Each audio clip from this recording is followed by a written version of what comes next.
காரியம் இயேசு கிறிஸ்து சோதனைகளை ஜெயிக்கிறதுக்கு ஆண்டவர் வந்து ஒரு வழி சொல்றார். ಎರಡನೇ ಒಂದು ವಿಷಯ, ಯೇಸು ಕ್ರಿಸ್ತನು ಶೋಧನೆಗಳನ್ನ ಜಯಿಸಲಿಕ್ಕಾಗುವಂತೆ ದೇವರು ಒಂದು ಮಾರ್ಗವನ್ನ ಹೇಳ್ತಿದ್ದಾನೆ. இங்க பாருங்க, சீசர்கள் எல்லாம் நல்லா தூங்குறாங்க. ஆண்டவர் வந்து என்ன பண்றாரு? கண்ணீரோட ஜெபிக்கிறார். அந்த பாரத்தோட இயேசப்பா ஜெபிக்கிறாருங்க. ನೋಡ್ರಿ, ಇಲ್ಲಿ ಶಿಷ್ಯರೆಲ್ಲ ನಿದ್ದೆ ಮಾಡ್ತಿದ್ದಾರೆ, ಆದ್ರೆ ಯೇಸು ಕ್ರಿಸ್ತನು ಏನ್ ಮಾಡ್ತಾನೆ? ಭಾರದಿಂದ ಕಣ್ಣೀರಿಟ್ಟು ಪ್ರಾರ್ಥನೆ ಮಾಡ್ತಿದ್ದಾನೆ. ஒருவேளை நீங்க ஆவிக்குரிய வாழ்க்கையில நீங்க இருக்கிற நிலைமையில சில பேருக்கு வந்து இப்ப ஜெபனா தூக்கம், போர் அடிக்கும், ஜெபன உடனே அப்படியே கொட்டாய் விடும், அப்படி எல்லாம் இருக்கலாம் ஒருவேளை சில பேருக்கு. ಒಂದು ವೇಳೆ ಕೆಲವರಿಗೆಲ್ಲ ಪ್ರಾರ್ಥನೆ ಅಂದ ಕೂಡಲೇ ಅವರಿಗೆ ನಿದ್ದೆ ಬರೋದು ಅಥವಾ ಆಕಳಿಸೋದು ಅಥವಾ ಬೇರೆ ಯಾವುದೋ ಒಂದು ಕಾರ್ಯಗಳನ್ನ ಮಾಡೋದು ಇರಬಹುದಾಗಿದ್ದು. ஆனா ஆண்டவர் வந்து கண்ணீரோட இயேசப்பா ஜெபிக்கிறாருங்க. ಆದ್ರೆ ಯೇಸು ಕ್ರಿಸ್ತನು ಬಂದ್ಬಿಟ್ಟು ಕಣ್ಣೀರಿಟ್ಟು ಪ್ರಾರ್ಥನೆ ಮಾಡ್ತಾನೆ. எபிரேயர் 5வது அதிகாரம் 7வது வசனத்தை படிப்போம். ಇಬ್ರಿಯರಿಗೆ 5ನೇ ಅಧ್ಯಾಯ 7ನೇ ವಚನವನ್ನ ಓದೋಣ. எப்படி இயேசப்பா ஜெபிச்சாரா? ಯೇಸು ಕ್ರಿಸ್ತನು ಹೆಂಗ್ ಪ್ರಾರ್ಥನೆ ಮಾಡಿದಂತ? அவர் மாம்சத்திலிருந்த நாட்களில் தம்மை மரணத்தினின்று ரட்சிக்க வல்லமையுள்ளவரை நோக்கி பலத்த சத்தத்தோடும் கண்ணீரோடும் விண்ணப்பம் பண்ணி வேண்டுதல் செய்து தமக்கு உண்டான பயபக்தி நிமித்தம் கேட்கப்பட்டு அவர் குமாரனாயிருந்தும் பட்ட பாடுகளினாலே கீழ்ப்படிதலை கற்றுக்கொண்டு தாம் பூரணரான பின்பு தமக்கு கீழ்ப்படுகிற யாவரும் நித்திய ரட்சிப்பை அடைவதற்கு காரணராகி மெல்கிசேதேக்கின் முறைமை. போதும் சிஸ்டர். சோ இங்க என்னாவது? இயேசு கிறிஸ்து மகா சத்தத்தோட கண்ணீரோட இயேசப்பா ஜெபிக்கிறாராம். ಇಲ್ಲಿ ಯೇಸು ಕ್ರಿಸ್ತನು ಏನ್ ಮಾಡ್ತಾನೆ ಅಂದ್ರೆ ಮಹಾ ಶಬ್ದದಿಂದ ಕಣ್ಣೀರಿನಿಂದ ಪ್ರಾರ್ಥನೆ ಮಾಡ್ತಿದ್ದಾನಂತೆ. எதுக்காக ஜெபிக்கிறாருங்க? ಯಾತಕ್ಕೋಸ್ಕರ ಪ್ರಾರ್ಥನೆ ಮಾಡ್ತಾನ್ರಿ? நம்மளுக்கு அவர் வந்து ஒரு மகா என்ன பிரதான ஆசாரியாரா இருக்கிறதுக்கு அவரு நம்மளுடைய பாடுகளை ஏசப்பா வந்து சொல்றாராம்.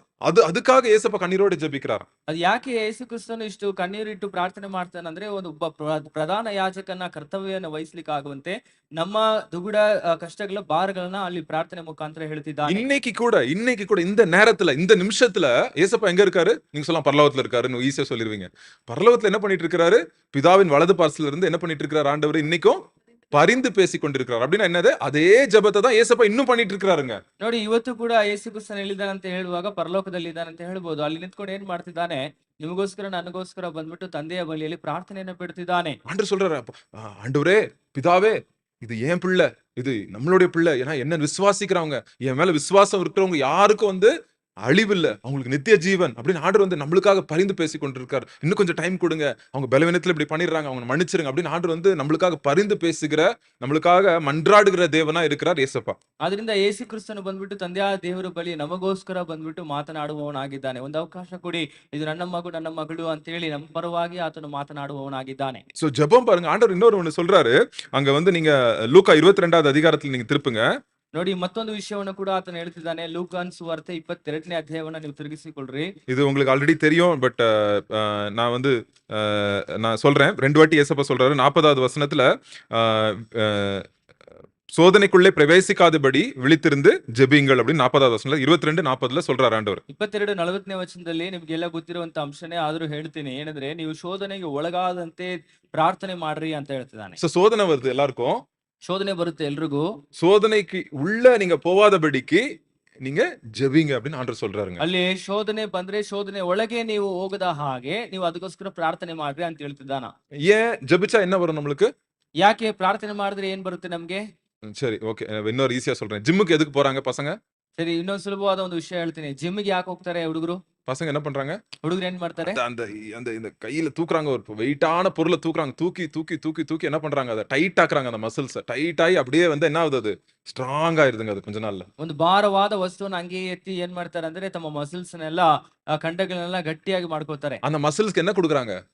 பாடு கொடுக்குறாங்க. அதை பாடுபடுத்துறாங்க. பாடுபடுத்தினோட என்ன ஆகுது? அது அப்படியே ஸ்ட்ராங் ஆயிருது அந்த பாடு வரும்போது. ಮಾಂಸ ಕಂಡಗಳ ಏನ್ ಕೊಡ್ತಾರೆ ಅಂತ ಹೇಳಿದ್ರೆ ತುಂಬಾ ಒಂದು ಕಠಿಣ ಪರಿಶ್ರಮ ಕೊಡ್ತಾರೆ. ಯಾಕೆ? ಅದು ತುಂಬಾ ಗಟ್ಟುಮುಟ್ಟಾಗಿರ್ಲಿ ಅಂತ ಹೇಳಿ. அதே போலதான் அதே ರೀತಿನೇ நம்ம வாழ்க்கையில வந்து சோதனைகள், பரிசிரமங்கள் அப்படின்னு சொன்னாங்கல்ல, அதே மாதிரி பாடுகள் வரும். சோதனை வந்து ஒரு பாடுதான், நம்மளுக்கு வரும் அது. ಅದರಿಂದ ಶೋಧನೆಗಳು ನಮ್ಮ ಜೀವಿತದಲ್ಲಿ ಬರುತ್ತೆ. சோ ஜிம்முக்கு போற மாதிரி நம்ம எங்க போறோம்? கிறிஸ்தவன் எங்க போறான்? ಜಿಮ್ಗೆ ಹೋಗುವ ರೀತಿಯಲ್ಲಿ ಒಬ್ಬ ಕ್ರೈಸ್ತನು ಎಲ್ಲಿಗೆ ಹೋಗ್ತಾನೆ? கிறிஸ்தவனுக்கு ஆவிக்குரிய ஜிம் என்னது? ಒಬ್ಬ ಕ್ರೈಸ್ತನ ಒಂದು ಆತ್ಮಿಕ ಜಿಮ್ ಯಾವುದು? ஜெபங்க, ಪ್ರಾರ್ಥನೆ ರೀ. சோ அதான் ஆண்டவர் சொல்றாரு, நீங்க ஜெபிங்க, அப்ப உங்களுக்கு பலன் இருக்கும். பலன் இருக்கும் போது நீங்க சோதனையை என்ன பண்ணிடுவீங்க? ஜெயிச்சிருவீங்கன்னு ஏசப்பா சொல்றாருங்க. ಅದಕ್ಕೆ ಯೇಸು ಸ್ವಾಮಿ ಹೇಳ್ತಿದ್ದಾನೆ, ನೀವು ಪ್ರಾರ್ಥನೆ ಮಾಡ್ರಿ, ಬಲ ಸಿಗುತ್ತೆ. ಬಲ ಸಿಕ್ಕಿದಾಗ ನಿಮ್ಗೆ ಏನಾಗುತ್ತೆ? ಶೋಧನೆಯನ್ನ ಜಯಿಸ್ತೀರಾ. சோ நான் ஜெபிக்க பலன் இருக்கும். பலன் இருக்க சோதனையை ஜெயிப்பேன். ಅದರಿಂದ ನಾನು ಪ್ರಾರ್ಥನೆ ಮಾಡ್ತಾ ಮಾಡ್ತಾ ನನಗೆ ಬಲ ಸಿಗುತ್ತೆ. ಬಲ ಹೆಚ್ಚಾಗ್ತಿರುವಂತ ಸಂದರ್ಭದಲ್ಲಿ ನನಗೆ ಶೋಧನೆಯಲ್ಲಿ ಜಯ ಸಿಗುತ್ತೆ. சோ நான் ஜெபிக்காம பலம் கம்மியாயிரும்.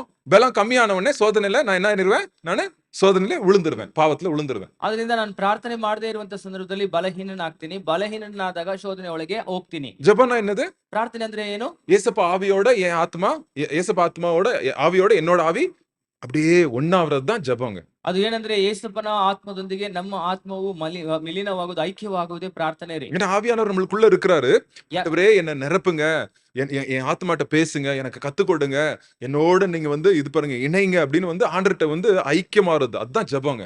ನೋಡಿ, ಅದು ಪ್ರಾರ್ಥನೆ ಅಂದ್ರೆ ಏನು? ದೇವರೇ ನನ್ನೊಂದಿಗೆ ನೀನು ಬಂದ್ಬಿಟ್ಟು ಇರು, ನಾನು ನಿನ್ನೊಂದಿಗೆ ಇರ್ತೀನಿ, ಒಂದು ಐಕ್ಯವಾಗ್ತೀನಿ ಅನ್ನೋದು ಹೇಳೋದೇ ಪ್ರಾರ್ಥನೆ ರೀ. சில டைம் நம்மளுக்கு மனசு செதறுது, யோசனை செதறுதுன்னா வசனத்தை படிங்க. ஃபர்ஸ்ட் வசனத்தை படிச்சு வசனத்துல ஒரு 5 வசனம் படிச்சா 5 வசனத்துல இருந்து ஒரு 2 ஜெப குறிப்பு இருக்கும். அதை வச்சு நம்ம ஜெபிக்கலாம். சில பேருக்கு அப்படி மனசு அங்கங்க போயிட்டே இருக்கும். சோ வசனத்தை வச்சு ஜெபிக்க ஸ்டார்ட் பண்ணுங்க. சில பேர் ಒಂದು ವೇಳೆ ಪ್ರಾರ್ಥನೆ ಮಾಡ್ತಿರುವಂತ ಸಂದರ್ಭದಲ್ಲಿ ನಿಮಗೆ ಗಮನ ಬೇರೆ ಕಡೆ ಚದುರುತ್ತಾ ಇತ್ತೆ ಅಂತ ಹೇಳಿದ್ರೆ ಸತ್ಯವೇದನ ಓದ್ರಿ. ಅಲ್ಲಿರುವಂತ 2-3 ವಚನಗಳು ನಿಮಗೆ ಮಾತಾಡುತ್ತೆ. ಅದರ ಇಟ್ಕೊಂಡು ನೀವು ಪ್ರಾರ್ಥನೆ ಮಾಡ್ರಿ. யாராவது ஆண்டு காட்டுவார், அவங்களுக்காக ஜெபிங்க. ಯಾರನ್ನಾದ್ರೂ ದೇವರು ನಿಮಗೆ ತೋರಿಸ್ತಾರೆ, ಅವ್ರಿಗೋಸ್ಕರ ನೀವು சோ ಪ್ರಾರ್ಥನೆ ಮಾಡಿ. ஜெபிக்க என்ன ஆகும்? நம்மளுக்கு அது ஈஸி ஆயிரும். போ நம்ம ஆண்டரோட கூட ஐக்கியமா இருக்கிறது நம்மளுக்கு ஈஸி ஆயிருங்க. ಅದರಿಂದ ಪ್ರಾರ್ಥನೆ ಮಾಡ್ತಾ ಮಾಡ್ತಾ ಇರುವಾಗ ಏನಾಗುತ್ತೆ? ದೇವರೊಂದಿಗೆ ಇರುವಂತ ಐಕ್ಯತೆ ಅದು ತುಂಬಾ ಸುಲಭವಾಗುತ್ತೆ. சோ நம்ம வாழ்க்கையில பலவீனமா இருக்கிறோமா, சில காரியங்களை தோத்துட்டே இருக்கிறோமா, என்ன குறைவு நம்ம வாழ்க்கையில? என்ன குறைங்க? ஜெப குறைவு. ಅದರಿಂದ ನಮ್ಮ ಜೀವಿತದಲ್ಲಿ ಮೇಲಾಗಿ ನಾವು ಸೋಲನ್ನ ಅನುಭವಿಸ್ತಾ ಇದೀವಾ? ಏನ್ ಕಾರಣ? ನಮ್ಮ ಪ್ರಾರ್ಥನೆಯ ಒಂದು ಹೀನತೆ ಇದೆ. கர்த்தரின் கை என்னவில்லை, குறுகவில்லை. ಕರ್ತನ ಕೈ ಬಂದ್ಬಿಟ್ಟು ಒಂದು ಒಂದು ಒಂದು ರೀತಿಯಲ್ಲಿ ಬೋಲುಗೈ ಅಲ್ಲ.